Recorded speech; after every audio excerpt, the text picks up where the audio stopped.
Alright, so good morning, good afternoon, good evening. So, it's great na makasama ko kayo ulit ngayon. So, tapos na tayo sa first training video natin. So, yung pinaka-first is yung new distributor orientation.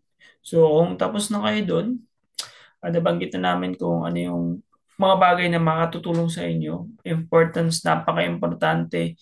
Guys, napakasimple lang ng NDO pero yet isa sa pinaka-importante na training na dapat mapuntahan nyo bago kayo pumunta sa training video na gagawin natin ngayon. So if ever hindi nyo pa yun napanood, panoorin nyo muna yun. So yun yung first. So syempre, dito sa ating community, gusto natin mag-succeed lahat.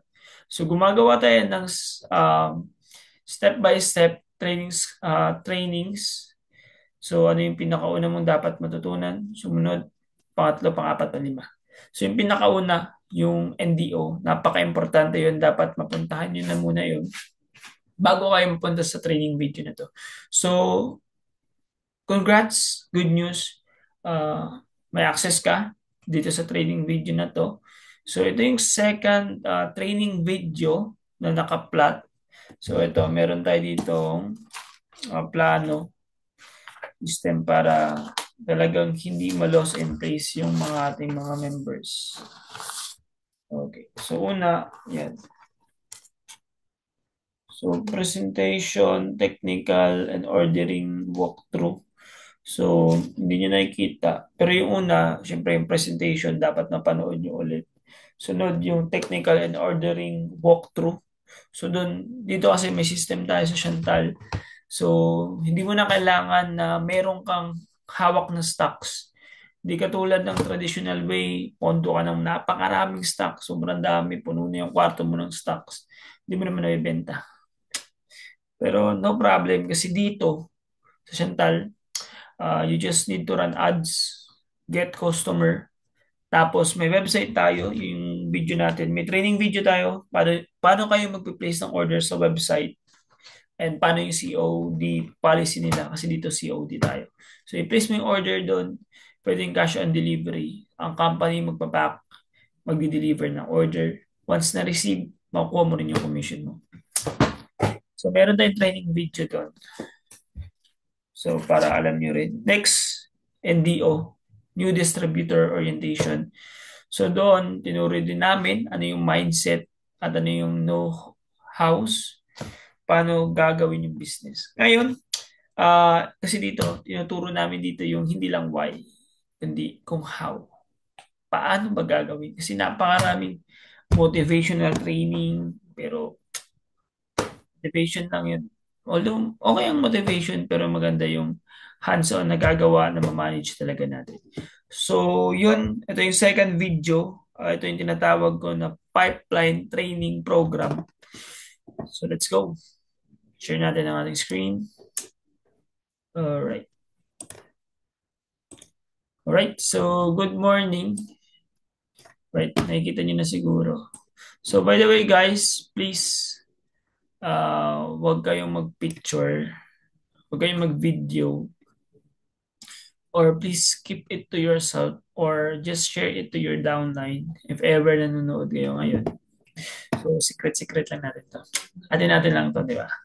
So, yan. So, ito yung sistema, guys. So, in success in network marketing, may isa, bukod dun sa it doesn't matter what duplicates, meron din numbers game. Next, you cannot manage what you cannot grow what you cannot manage. Ngayon, ito yung system natin sa pagpamanage ng ating business. So, dito, like what I said sa mga previous nating mga trainings, so, ang pipeline is like parang, yan, pipeline. For example, connect-connect sila, di ba? So, hindi ka pwedeng mag point A to point D nang hindi ka dumadaan sa B and C. So, rule of thumb natin dyan is this. Bawal ka lumusot sa next system kung hindi bawal ka lumusot sa next process na hindi mo pa nadadaanan yung first process. For example, ito. Hindi ka pwede mag-sponsor ng distributor kung hindi siya dumaan sa presentation. Okay? Dapat step by step. Ito, example ganito. Sample, ganito siya tumatakbo. So, hindi ko na, alam kong gets yun na agad. Bibilisan ko lang tong video na to para mas makapag-take action na kayo agad. So, una, explain ko sa inyo ano ba itong mga nakalagay dito. So, ang network marketing is simple process. Is a system. Kung paano gagawin ganito. First step, leads. Ito yung pinakauna. I-walk through ko lang kayo. Meron tayo ditong category for leads. Leads means you have the phone number, email, and name of the customer. Kung walang contact number, pangalan, hindi yan leads. Okay? Next, contact.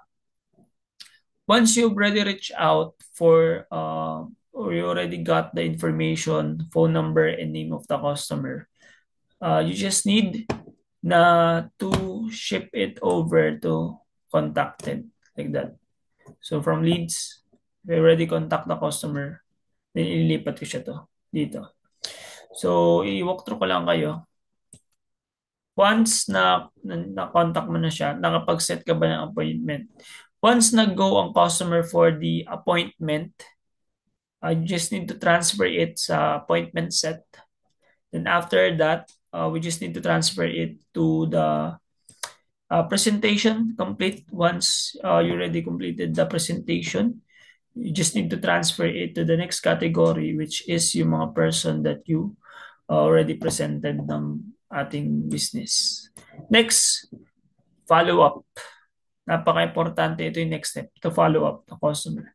So, there is only two option here na pwedeng mangyari sa customer. Either retail, bumili siya ng product, or maging distributor siya. Once the distributor na siya, hindi dyan natatapos yung ating responsibility. For example, if you ask the customer how much would you like or expected earning based on uh, expected time or proper expectation dun sa time. So, mali pa siya sa sponsor.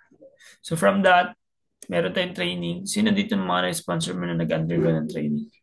Sa atin, meron tayong training dito. Okay. So, ito na yung isa sa mga training. Tapos, yan. No response. Ito naman para sa mga no response.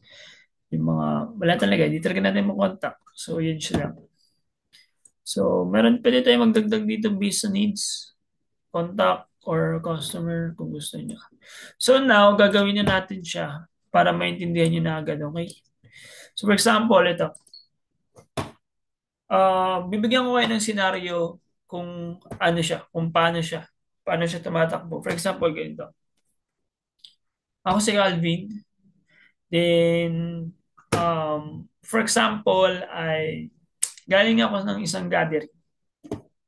So, yung isang gathering, I meet this person named Ryan Andaya. For example,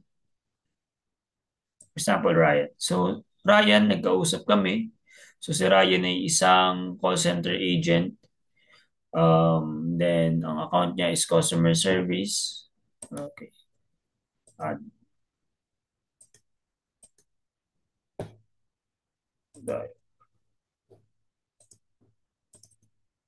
Add lang tayo dyan.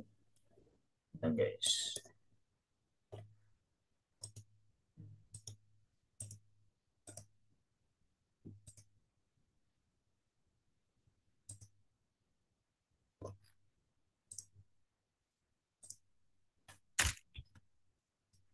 Sample. Sample si Ryan. Andaya. So, next yan yung ano niya. Next, pwede natin siya i-click. Then, ang gagawin natin dito is open natin yung card. Yan. So, ang name niya, Ryan Andaya. Siya yung lead natin. So, ang mangyayari diyan, for example, dito, pwede tayong maglagay dito ng conversation natin. For example, contact number. Provide siya ng contact number niya.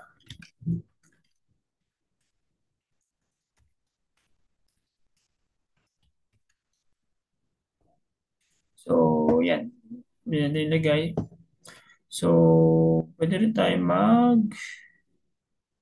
bigyan ng checklist. Depende sa need. Uh, pero for this kind of training, lalagay ko lang yan.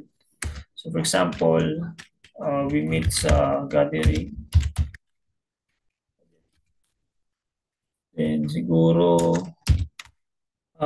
sinabi niya sa akin na yung nag-pop up sa akin, sinabi niya looking for extra income.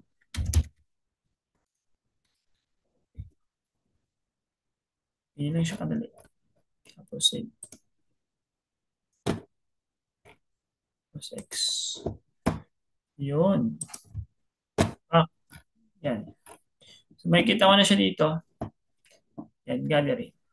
So, kunyari, tatawagan ko siya. Natawagan ko siya, sumagot siya, pak. Lipat lang natin siya dito. So, it's more about moving the cards until to the point that they buy. So, nag-contact siya. Sabi niya, smooth process. Okay, go.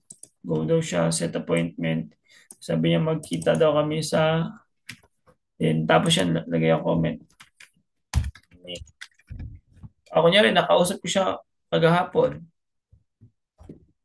Di ba kagahapon? 30, 31.4.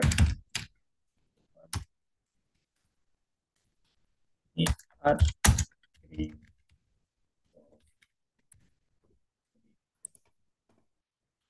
ginagandahan lang kasi dito guys.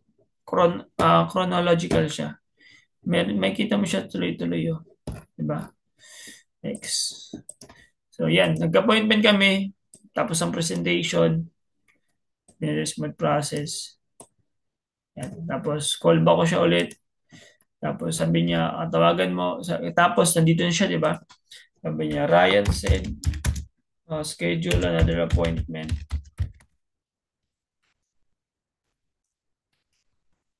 Ano naman, May 1. Okay. Tapos, pinalawap ko siya May 1, goods. Tapos dito na siya. Sabihin natin nag-sponsor siya, bumili siya. Naging distributor. So pag ganyan na, ang gagawin naman natin is i-train natin siya. Sa training, lagyan natin dito. Ano yung mga training na napunta niya na? Example, done, NDO, May 2.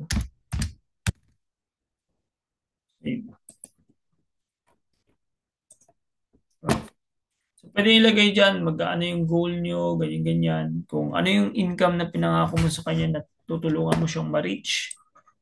Then, back. Ayan. Hindi na siya kadali. Nawala. Training. Mali. Hindi siya.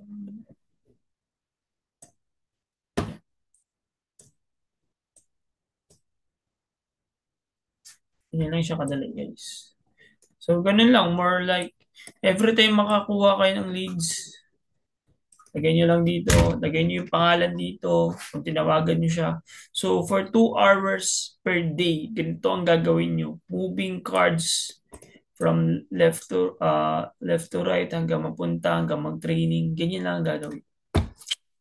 Kung may customer na kayo, pag napuno nyo, isipin nyo, nagtrabaho kayo dito 2 hours, tapos meron kayong 5 tao na sponsor, home base. Pag may order, pwede na rin dito.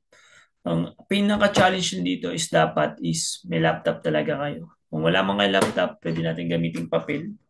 So, kuha kayo ng mga cards. For example, ito.